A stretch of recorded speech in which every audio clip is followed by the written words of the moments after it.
Bonjour, bienvenue sur Mosaïque, la chaîne en quête du sens de l'actualité. On s'intéresse aujourd'hui à la situation en France, à la lumière de la mise en cause dans les médias, notamment de Barbara Lefebvre, qui est enseignante, chroniqueuse, notamment dans l'émission Les Grandes Gueules de RMC, que nous avons le plaisir de recevoir aujourd'hui. Bonjour Barbara Lefebvre. Bonjour.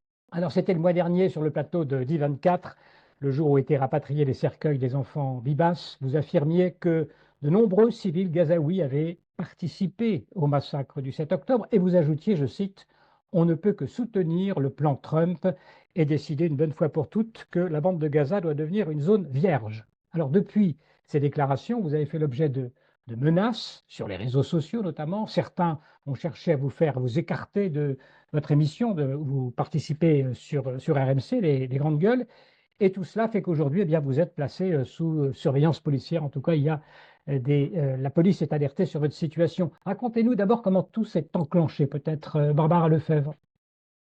Oh, c'est une polémique comme on en connaît trop dans les médias en France depuis quelques années, et en particulier évidemment depuis le 7 octobre, dans la mesure où on est la cible de mouvements souvent initiés, il faut de toute façon le dire très clairement, par la France insoumise, qui est suivie par l'ensemble de ces trolls des réseaux islamistes, gauchistes, intersectionnels. Soutenus par un certain nombre de médias qui ensuite font des petits shorts, des petites coupes et des shorts qu'ils vont publier sur les réseaux sociaux. Donc on a le droit à J+, Le Média, Blast, voilà, toujours les mêmes. En fait, les propos que j'ai tenus ont été tenus dans un contexte d'abord d'extrême tension et d'extrême émotion, puisque c'était effectivement le jour du retour des enfants Bibas, et nous pensions aussi de Chéri, et nous avons appris le lendemain en plus que ce n'était même pas Chéri qui était dans le troisième cercueil. J'étais particulièrement en colère. Par ailleurs, j'ai toujours dit que, et enfin c'est pas moi seulement qui le dis, c'est les enquêtes, non seulement journalistiques, mais d'un grand nombre de médias non israéliens, hein, qui ont ramené, et les films du Hamas et du djihad islamique eux-mêmes, qui ont rapporté la participation de civils au crime, en particulier à Nir Oz, puisqu'à Nir Oz, une large partie de ceux qui ont été kidnappés l'ont été par des civils. Et donc voilà, j'ai simplement rappelé cela, et j'ai rappelé que on avait le plan Trump qui proposait effectivement à la population palestinienne d'aller s'installer ailleurs le temps de la reconstruction. Mais par ailleurs, je m'étonne que tous ceux qui nous expliquent que Gaza est une prison à ciel ouvert n'aient pas envie précisément justement de libérer ces Palestiniens de cette prison à ciel ouvert, et qui plus est une prison qui aujourd'hui ressemble surtout à un champ de ruines.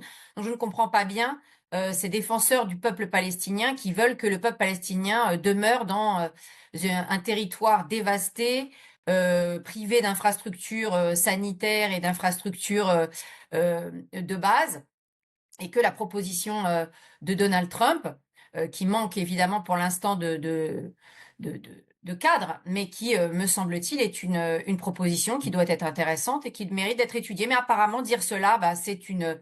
Donc, la France insoumise m'a accusé de faire de l'apologie de déportation du peuple palestinien, donc il a porté plainte pour ça. Je ne sais pas si ça rentre dans le code pénal, donc on verra bien. Mais si vous voulez, ensuite, s'est enclenché ce qu'on appelle les raids numériques, une espèce de délire pendant le week-end numérique sur les réseaux sociaux, largement orchestré par la France insoumise, en particulier Thomas Porte, David Guiraud, toujours les mêmes, relayé, comme je vous le dis, par un certain nombre d'autres trolls islamo-gauchistes intersectionnels. Et en fait, comme le lundi, je retournais aux Grandes Gueules, on a eu un avocat est intervenu parce qu'en fait, Thomas Porte a fait un tweet dès le matin pour dire qu'il fallait inonder le standard d'RMC pour demander mon éviction. Et donc, on a fini par avoir un auditeur qui, après s'être fait passer pour un certain Louis, nous a expliqué qu'il s'appelait Rachid, qu'il était avocat, et a commencé à m'interpeller. Et donc, j'ai réitéré mes propos en disant que oui, je soutenais le plan Trump, et j'ai reparlé de la question de la participation des civils palestiniens, ce qui fait qu'aujourd'hui, on est en droit de se poser la question de la possibilité de vivre à côté d'une population nourrie à une idéologie génocidaire et exterminatrice du peuple juif.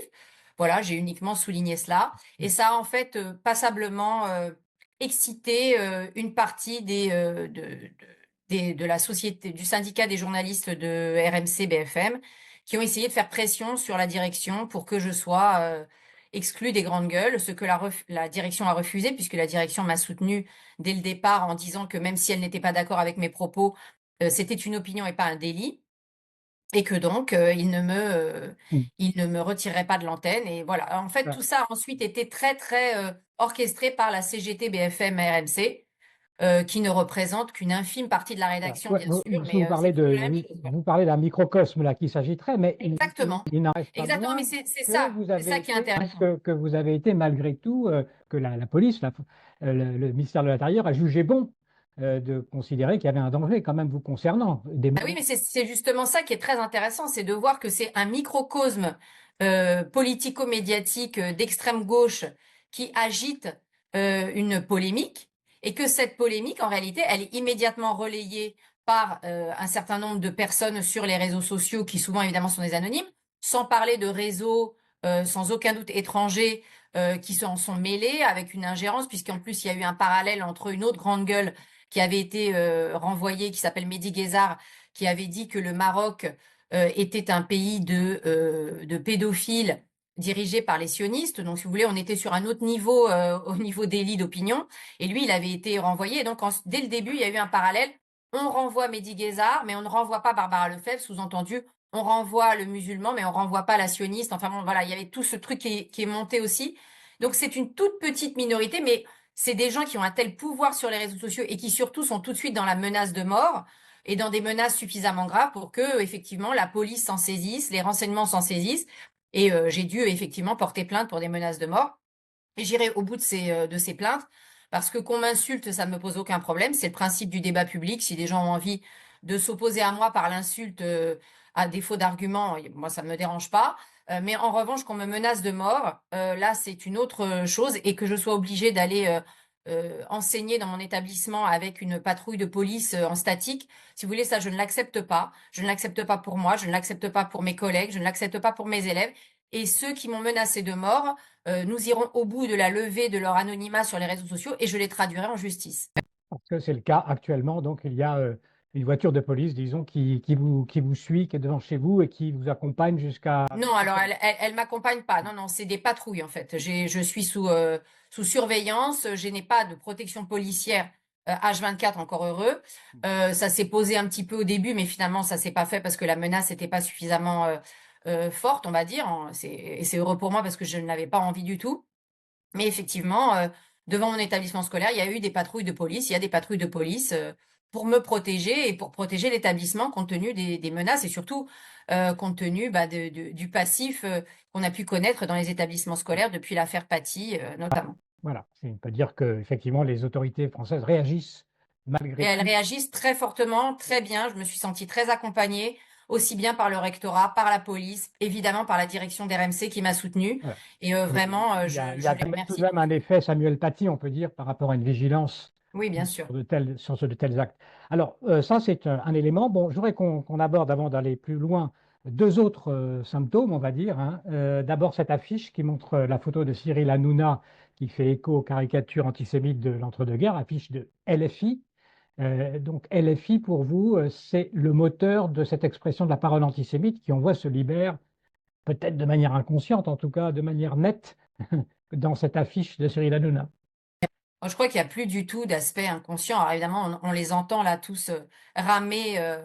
Ce matin encore, on entendait Manuel Bompard nous expliquer que vraiment l'intelligence artificielle produit des images, mais génère des images. Mais alors vraiment, c'est complètement un hasard si elle reproduit des images des années 30. Ce n'est absolument pas dû à la requête qu'ils ont pu formuler, qui produisent une image aussi semblable à celle des affiches de propagande du Troisième Reich. Tout ça, vraiment, toujours leur tombe sur la tête. Ils ne comprennent absolument pas d'où ça vient. Enfin, si, ça vient de l'extrême droite, bien sûr. Ça vient des relais du fascisme, puisque ces gens-là vivent sur une planète qui est la planète antifasciste des fichés S comme Monsieur Raphaël Arnaud. Donc, non, on a vraiment affaire depuis le 7 octobre. Alors, on l'avait bien senti avant, hein, parce que c'est pas nouveau. Monsieur Mélenchon, quand il parlait du peuple juif, peuple déicide, on était avant le 7 octobre, donc on voit bien quand même le substrat délirant de Monsieur Mélenchon depuis qu'il a décidé de devenir le porte-parole des décoloniaux, des indigénistes et de l'islamo-gauchisme. Mais là, depuis le 7 octobre, il n'y a plus aucun doute sur le fait qu'aujourd'hui, l'antisémitisme en France, il est incarné par la France insoumise. D'ailleurs, tous ceux qui le disent et le répètent jusqu'à preuve du contraire n'ont pas été traînés en justice par la France insoumise, parce qu'ils savent très bien que devant les tribunaux, nous qui le disons depuis des mois et des mois, nous gagnerions. Parce qu'aujourd'hui, tous les signes sont là, les propos de Rima Hassan, les propos de Thomas Porte, les propos de Monsieur Mélenchon, tout converge vers l'idée que nous avons affaire aujourd'hui à un parti authentiquement antisémite, mais euh, si vous voulez, il n'y a rien de nouveau. Enfin, moi, je ne découvre pas que l'extrême gauche est antisémite et qu'elle a eu des ponts avec l'extrême droite. Je rappellerai simplement que le banquier suisse nazi François Genoux, qui était celui qui avait les droits de propriété intellectuelle des textes de Goebbels et d'Hitler, a été un compagnon de route du FLN, mais surtout un compagnon de route du FPLP et de l'OLP qu'il a largement financé via une banque qu'il avait fondée en Suisse et grâce au fonds qu'il avait les combats de Monsieur Vergès pour défendre les terroristes palestiniens dans les années 70-80. En 88, il a fondé en Suisse une banque Al-Taqwa, qui est une banque qui finance, appuyée sur les frères musulmans et qui finance en grande partie les réseaux terroristes et qui a été soupçonné d'avoir financé Oussama Ben Laden. Donc là, les liens entre l'extrême droite et l'extrême gauche sont extrêmement clairs et ils se retrouvent sur l'antisémitisme. Et aujourd'hui, ce petit monde, effectivement, est un petit peu triste de voir de devoir perdre son ennemi principal qui était le Front National de Jean-Marie Le Pen, où effectivement on avait des relents négationnistes, des relents antisémites incarnés par la figure même de Jean-Marie Le Pen qui tenait des propos ouvertement négationnistes en l'occurrence, et dont on sait qu'il avait une légère obsession antisémite dans l'antisémitisme traditionnel de la France dans laquelle il avait vécu dans sa jeunesse. Mais le Rassemblement national de Marine Le Pen et de Jordan Bardella n'a strictement rien à voir avec le Front national. Elle s'est même libérée précisément de son père sur ce sujet-là. Mais ça, c'est impossible à entendre pour une certaine doxa. Et ils ont du mal, en tout cas, ils ont eu du mal, jusqu'à peut-être cette affiche de Cyril Hanouna qui va peut-être constituer enfin un tournant, pour faire prendre conscience aujourd'hui, non seulement aux médias français, mais aussi à l'opinion publique, que l'authentique antisémitisme aujourd'hui, celui qui conduit à l'agression de juifs, à des propos antisémites, voire à des passages à l'acte, il émane essentiellement aujourd'hui des milieux gauchistes, des milieux islamo-gauchistes, et aussi, il ne faut pas l'oublier, de tout ce monde intersectionnel, parce que les Queer for Palestine, ils sont pas nés de n'importe où, ils viennent de ce milieu intersectionnel qui est travaillé depuis les années 2000 par un certain nombre de réseaux et la France insoumise aujourd'hui a opéré cette coagulation. Et c'est un phénomène politique très important à étudier. Et on attend, on espère qu'ils seront sanctionnés dans les urnes parce que pour l'instant, ils ont plutôt été récompensés dans les urnes pour leur antisémitisme. Donc il va falloir que la France regarde en face, effectivement, cette question de l'antisémitisme, puisque monsieur Mélenchon nous dit qu'il est résiduel. Ben, il n'est pas si résiduel que ça parce que vu les scores qu'ont fait LFI en 2022, vous me direz un petit peu appuyé par Monsieur Attal, qui a appelé à voter la France insoumise plutôt qu'à voter Rassemblement national. Donc Monsieur Attal a appelé à voter pour les antisémites plutôt que pour ceux qui luttent contre l'antisémitisme, puisqu'aujourd'hui, le Rassemblement national lutte contre l'antisémitisme en France. Il y a ces milieux bien identifiés dont vous parlez, mais il y a aussi, je dirais, toute une ambiance autour. Par exemple, prenons le cas de Blanche Gardin, hein, qui paraît sincèrement antisioniste, si je puis dire, mais qui ne perçoit pas la dimension antisémite de ses propos, et elle a l'air sincère quand elle le dit. Vous voyez, ça va au-delà de l'idéologie, peut-être. Ça pénètre d'une autre façon.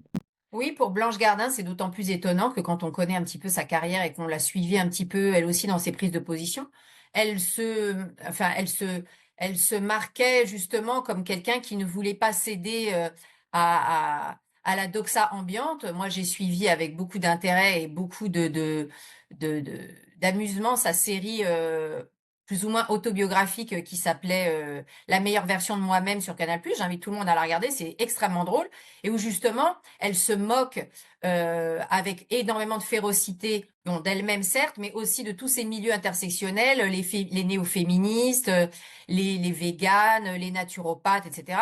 je le dis tranquillement parce que je suis moi-même végane, donc j'ai pas de problème à me moquer à condamner l'entrisme islamo-gauchiste au sein des mouvements véganes. Mais elle le fait avec beaucoup de drôlerie et j'ai été extrêmement étonnée de ses prises de position. Je pense que Blanche Gardin est quelqu'un qui, à mon avis, a des gros problèmes psychologiques, et ça d'ailleurs, elle s'en cache pas. Elle a toujours raconté qu'elle était sous antidépresseurs depuis sa plus tendre enfance, donc sa grande jeunesse. Donc voilà, c'est quelqu'un qui a un petit peu des difficultés avec sa propre identité. Et je pense qu'elle s'est tellement mis à dos une certaine partie du monde du spectacle que là, avec l'affaire de Gaza, bah, elle a pu rejoindre la petite galaxie des Guillaume Meurice et des Aymeric Lomprey. Et elle est accueillie à bras ouverts dans un milieu dans lequel elle n'était pas si bien accueillie que ça auparavant.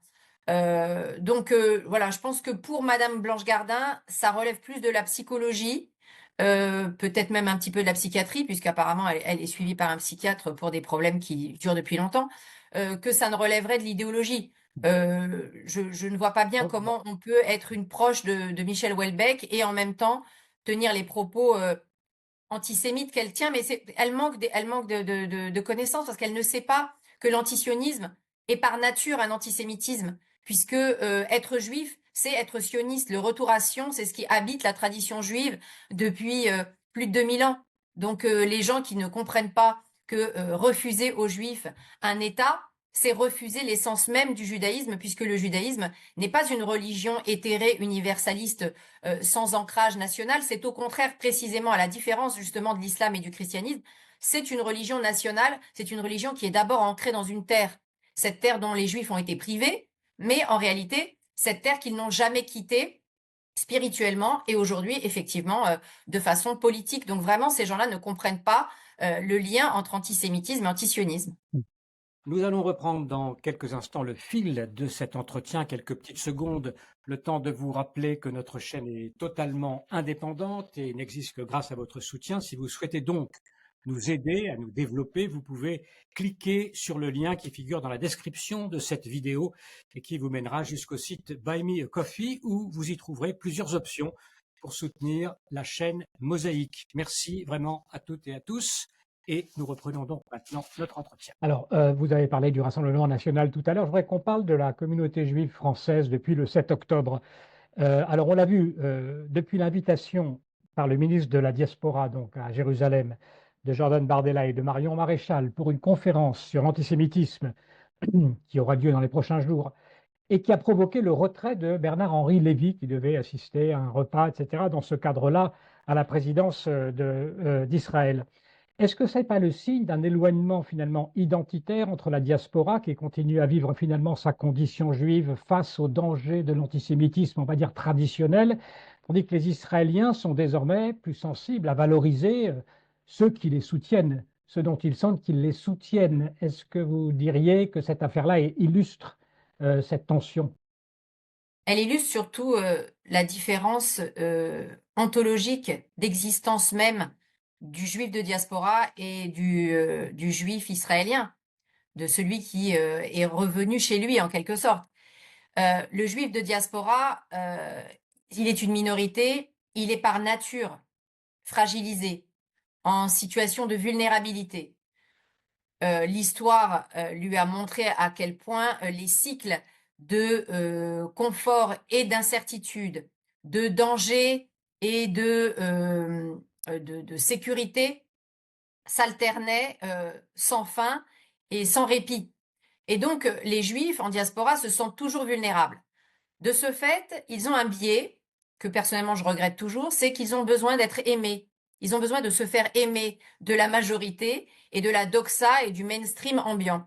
Le mainstream en France aujourd'hui, en Occident, en tout cas en Europe occidentale aujourd'hui, c'est de continuer à voir dans le Rassemblement national ou dans ce qu'on appelle ici en France l'extrême droite, le seul et unique danger qui menace les Juifs. Non, je suis désolée, depuis 20 ans, les dizaines de Juifs qui ont été tués, dont 3 enfants à bout portant, l'ont été exclusivement par des acteurs de l'islamisme. Et donc, aucun Juif n'a été tué en France depuis 20 ans, depuis Sébastien Selam, par des militants d'extrême droite. Ça ne veut pas dire qu'il n'y a pas des gens d'extrême droite qui sont antisémites. Il y en a sans doute beaucoup. Mais je crois, hélas, comme dans tous les partis, et même je crois que chez les écolos, il y a des électeurs des électeurs antisémites, ça n'en pas douté.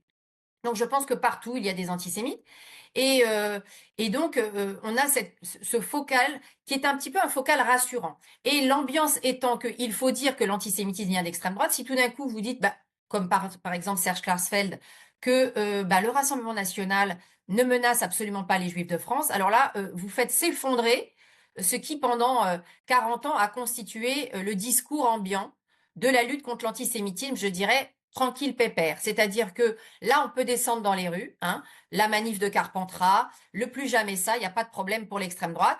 Par contre, descendre dans la rue pour condamner l'islamo-gauchisme, pour condamner l'antisémitisme des gauchistes, alors ça, c'est autre chose. Là, on n'est pas capable de le faire et là, on a plus de réticence. C'est pour ça que je pense que l'affaire de la caricature de Cyril Hanouna est un tournant, parce que là, ils ont vraiment montré le fond de leur pensée et qui n'est pas du tout inconsciente, qui est tout à fait consciente parce qu'ils savent à qui ils s'adressent. Et je pense que chez Bernard-Henri Lévy, il y a effectivement ce biais. Lui, il a toujours incarné la lutte contre l'extrême droite, le Rassemblement national, le Front national, un peu comme Jacques Attali qui raconte strictement n'importe quoi sur Donald Trump, par exemple, hein, qu'il compare à Hitler. Donc là, on est dans le délire de gens qui peut-être ne vivent pas assez ce qu'est la vie du juif de diaspora concret, qui lorsqu'il se fait cracher dessus, lorsqu'il se fait insulter au nom de la Palestine, se fait insulter au nom d'Israël, État d'apartheid. Je pense que Bernard-Henri Lévy en a conscience, mais je pense qu'il n'est pas encore capable de passer ce Rubicon qu'a Mais passé, par exemple, Serge Klarsfeld. Donc, qui va encore plus loin ça malgré me tout, c'est semble tout que à fait lié à la condition de diaspora, et je oui. dirais même, hélas, aujourd'hui, de dhimmi, parce que en France, les Juifs commencent à vivre comme des dhimmis. C'est extrêmement inquiétant. Ah, effectivement, mais ça veut dire aussi que non seulement disons le tabou est levé, mais en plus il y a une invitation de la part d'Israël, c'est-à-dire qu'il y a une reconnaissance qu'en fait non seulement il n'y a pas d'hostilité, mais il y a un soutien des partis d'extrême droite, on va dire, en Europe, à Israël relativement aux autres partis, on va dire. Et ça va Mais encore Israël plus est loin. pragmatique. Et Oui, Israël oui, est non, mais pragmatique, ce que ne peuvent pas être quelque part les Juifs de diaspora, puisque comme je vous le dis, ils sont dans une position de vulnérabilité, ils ont besoin de se faire aimer de la majorité du mainstream dans lequel ils vivent. Le mainstream dans lequel nous vivons aujourd'hui en France ne permet pas vraiment aux Juifs de pouvoir dire ceux qui nous protègent aujourd'hui, ceux qui font rempart contre l'islamisme, qui est notre ennemi et qui sont ceux qui nous menacent, c'est le Rassemblement national et c'est par exemple la droite de Monsieur Retailleau. Si on dit ça, on dit une réalité, mais on n'a pas le droit de le dire. Les Israéliens, ils sont pragmatiques, ils regardent qui, depuis le 7 octobre, soutient Israël, soutient les Juifs dans son combat légitime contre le terrorisme islamiste qui est une menace pour le monde entier. C'est la droite. Et c'est la droite nationaliste, une droite nationaliste qui, oui, il y a 70 ans, a été antisémite et qui aujourd'hui ne l'est plus. Moi, je ne sais pas, quand quelqu'un a été raciste et qu'il ne l'est plus, on devrait s'en féliciter. Quand un parti a été traditionnellement antisémite et que quelqu'un surgit un jour, qui plus est, la fille du fondateur de ce mouvement pour dire on coupe avec cette tradition et non seulement on coupe, mais je chasse mon père du parti sur ce motif, sur le motif de l'antisémitisme. Qu'est-ce que vous voulez de plus comme preuve que ce parti récuse l'antisémitisme? Et je pense d'ailleurs que c'est un signe extrêmement important que Jordan Bardella et Marine Le Pen envoient à leurs propres électeurs parce qu'ils savent qu'au sein du Rassemblement national aujourd'hui, il y a des électeurs antisémites et ils leur disent, vous voyez, pour nous aujourd'hui, pour nous, la direction du Rassemblement national, c'est extrêmement important de venir en soutien d'Israël et des Juifs. Quelque part, ça leur fera peut-être perdre quelques électeurs et ils sont peut-être prêts à le faire. Parce que vous aurez certainement certains vieux antisémites qui, du coup, préféreront aller voter ailleurs plutôt que de rester s'ils sont si attachés à l'antisémitisme. Mais moi, je ne pense pas, parce que je pense qu'aujourd'hui, la majorité des électeurs du Rassemblement national, ils comprennent que la menace existentielle pour la France et pour l'Occident, c'est l'islamisme. Et de ce fait, c'est aussi l'islamo-gauchisme, puisqu'apparemment, LFI a décidé d'être le cheval de Troie de l'islamisme. Donc encore une fois, les Israéliens sont pragmatiques, les Juifs de France, certains sont pragmatiques, mais d'autres sont encore dans cette vulnérabilité à l'ambiance générale. Et l'ambiance générale en France, pour l'instant, n'est pas à la reconnaissance de la réalité de l'antisémitisme, qui est l'antisémitisme islamo-gauchiste. vous avez utilisé le mot de dhimmi. Vraiment, vous pouvez dire que les Juifs vivent sous une condition similaire à celle des dhimmis aujourd'hui. Qu'est-ce qui vous fait dire ça, Barbara Lefebvre? Écoutez, qu'est-ce que c'est que le statut du dhimmi? Le statut du dhimmi, alors bien sûr, hein, nous ne payons pas la jizya, c'est encore heureux, on n'en est pas encore là, mais enfin ça viendra peut-être un jour, hein, mais on est protégé. Pour que l'on soit protégé, pour que l'on ait le droit d'exister comme juif, il faut qu'on donne des gages à une majorité qui nous oppresse. Et moi, je suis désolée aujourd'hui, puisque par exemple, moi, je subis la menace de qui sur les réseaux sociaux? Je subis la menace de gens qui s'identifient comme musulmans. Je ne pense pas qu'ils représentent l'islam. Je pense qu'ils représentent l'islam radical et l'islamisme. J'aimerais que les musulmans puissent se dissocier de ces radicaux qui menacent de mort quelqu'un sur les réseaux sociaux uniquement parce qu'elle a exprimé une opinion sur Gaza. Mais apparemment, je n'ai pas été tellement soutenue par des musulmans modérés. Je suis donc menacée explicitement par des islamistes. Et cette menace-là est suffisamment importante pour que je sois protégée, pour que les renseignements territoriaux m'appellent, pour que la préfecture du 78 m'appelle, pour que le rectorat s'inquiète de ma sécurité. Donc excusez-moi, si je ne suis pas là une minorité qui doit être protégée d'une menace suffisamment grave pour que c'est pris cette ampleur, ben moi, je ne sais pas, je me sens effectivement dans une position qui est quasiment celle du dhimmi. Je dois mettre une capuche pour sortir. Bientôt, je vais devoir descendre du trottoir pour marcher moins haute que les autres. Je ne sais pas. Et on m'a même dit d'ailleurs, vous savez, le mois de mars est inquiétant pour vous aussi parce que le fait que cette polémique et ces menaces arrivent pendant le mois du Ramadan, ça peut être inquiétant. Là encore, je n'invente rien, c'est ce qu'on m'a dit. C'est ce que des policiers m'ont dit. Donc, ils le savent puisqu'ils sont eux-mêmes alertés et les renseignements sont alertés eux-mêmes sur la multiplication des tentatives d'attentats pendant la période du Ramadan.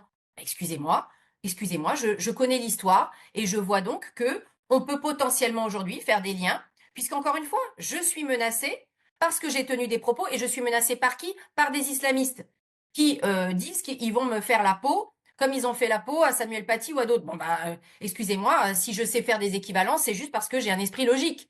Donc maintenant, je me dis, bah, peut-être que oui, nous sommes des dhimmis dans notre propre pays. Voilà. Vous poursuivez votre carrière d'enseignante, Barbara Lefebvre, votre exposition médiatique, votre réputation donc de sioniste. Est-ce que ça vous met en difficulté dans vos classes concrètement?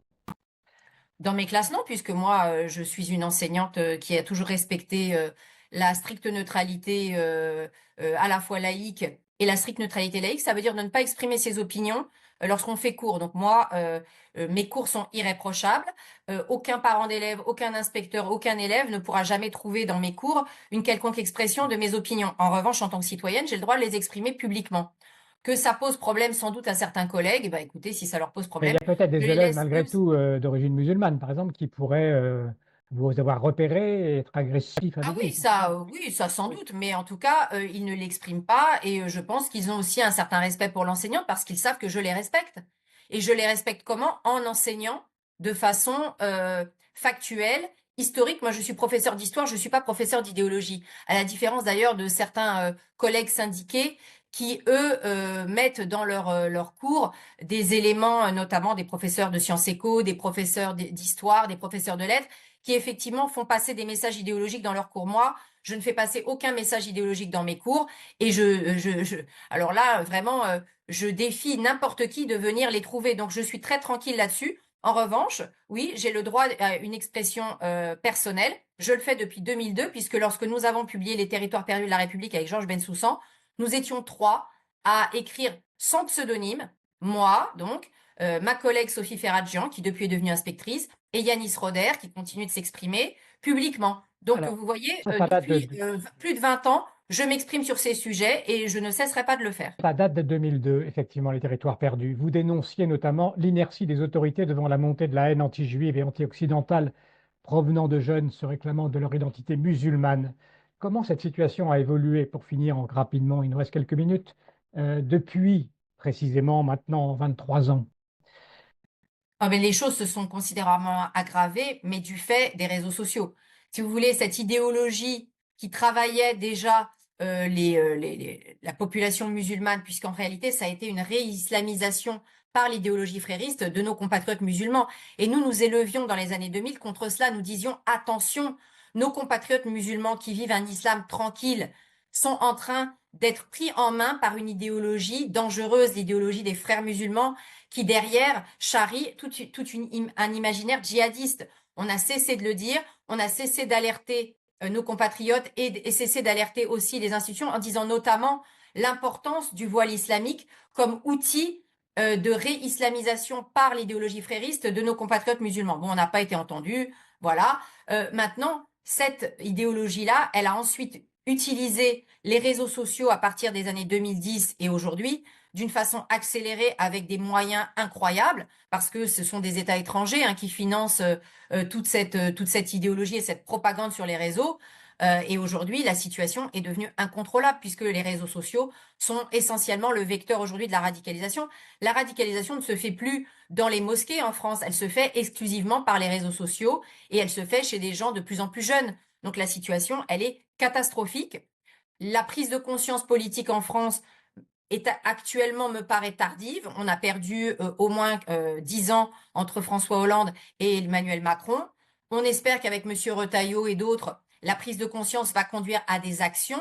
Pour l'instant, on n'en est qu'à de la prise de conscience verbale. On n'en est pas encore aux actions. Les actions, c'est l'interdiction des frères musulmans et le combat sur tout le territoire contre tout ce qui participe à l'entrisme des frères musulmans et notamment la question du voile islamique qui gagne de plus en plus la jeunesse est un combat majeur et ce combat, il n'est toujours pas mené. Donc on le voit, on en est hélas qu'au début de la lutte contre l'islamisme en France et surtout, on est désespéré. Moi, je suis désespérée pour mes compatriotes musulmans. J'ai grandi en France dans les années 80, j'avais plein d'amis musulmans. La question ne s'est jamais posée de cette question-là, de cette obsession religieuse, de ce focal sur Israël, sur les Juifs. Aujourd'hui, la situation est catastrophique. Voilà, et vous paraissez toujours aussi combative, Barbara Lefebvre. Jamais vous vient l'envie de renoncer à ce combat. Bah écoutez, je renoncerai à ce combat le jour où, en tant que dhimmi, on m'aura demandé de m'en aller et de prendre la porte et de prendre ma valise. Mais vous savez, quand on est juif et quand on a 2000 ans d'histoire de diaspora, la valise, elle est toujours dans l'entrée. Donc pour l'instant, on est combatif, mais on ne va pas combattre de façon vaine et au péril de notre vie. Donc peut-être qu'à un moment donné, oui, je déciderai de prendre ma valise et de m'en aller parce que si à un moment donné, les Français eux-mêmes ne comprennent pas qu'ils doivent combattre pour leur propre avenir et qu'il ne s'agit pas d'un combat pour les Juifs, mais d'un combat pour eux-mêmes, ben moi, je me battrai pas pour eux. Le combat contre la bête immonde, aujourd'hui, il faut le mener. Et la bête immonde, c'est l'islamo-gauchisme. Si les Français ne veulent pas combattre avec nous, eh bien, moi, je n'irai pas continuer à la défendre en vain et j'irai probablement, oui, m'installer ailleurs, là où je serai plus en sécurité. Et là où je ne vivrai pas en dhimmi. Merci. Merci beaucoup, Barbara Lefebvre, pour à la fois votre courage et votre franchise. Merci de nous Merci à avoir vous. accordé cet entretien et à bientôt sur Mosaïque. Merci à tous. Merci beaucoup d'avoir écouté cette vidéo et pour suivre nos prochaines interviews, eh bien, vous pouvez vous abonner à Mosaïque. C'est très simple, il suffit de cliquer sur le bouton ci-dessous.